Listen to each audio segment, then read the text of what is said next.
Jérémy Assou, avocat d'Eddie Guillot, continue de prendre la parole dans les médias pour défendre son client. Ce dernier a été accusé par Candide Renard, 21 ans, fille du sélectionneur Hervé Renard, de l'avoir agressé sexuellement, sur le tournage de la 19e saison de Koh-Lanta, TF1, alors qu'ils étaient deux candidats de la même équipe.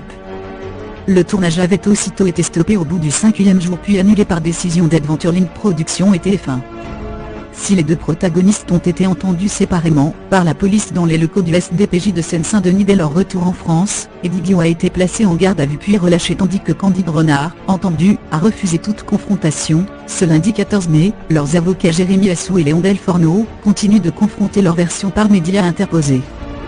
À lire aussi Anaïs Camizuli manipulée dans Les Anges. Elle accuse la production. Bill Cosby accusé d'agression sexuelle, son procès est annulé, violenté dans Les Anges. Elle accuse la production violentée dans Les Anges. Elle accuse la production King Glow violentée dans Les Anges. Elle accuse la production.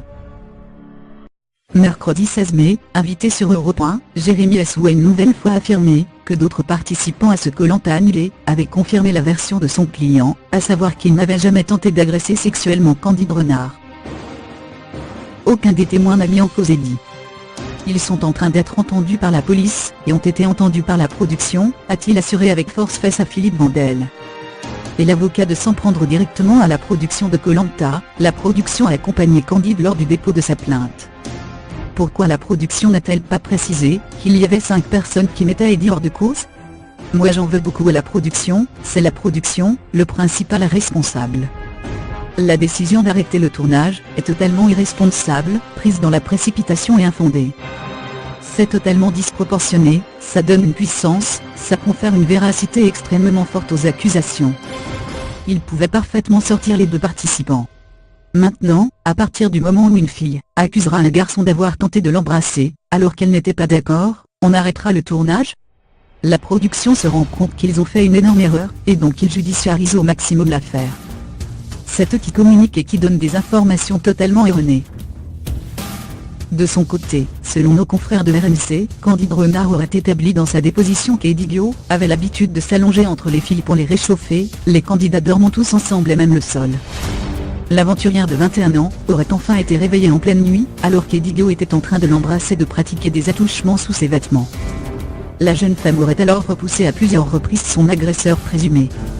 Perturbé, Candide Renard aurait fini par quitter l'abri où dormaient les candidats, et se serait confié à d'autres aventurières, ainsi qu'à des membres de l'équipe de tournage. À ce jour, aucune poursuite n'a été retenue contre Eddie Guillot, qui nie depuis le début les faits qui lui sont reprochés. Le parquet de Nancy reprendra l'affaire prochainement, Eddie Guillot étant domicilié en Meurthe-et-Moselle. Enfin, si Candide Renard reste silencieuse, son père Hervé Renard a tenu à mettre les choses au clair via la publication d'un communiqué sur Instagram ce 15 mai 2018. Nous attendons le verdict de cette affaire avec patience et calme. Les grandes déclarations ne servent qu'à se rassurer soi-même et à attirer l'attention.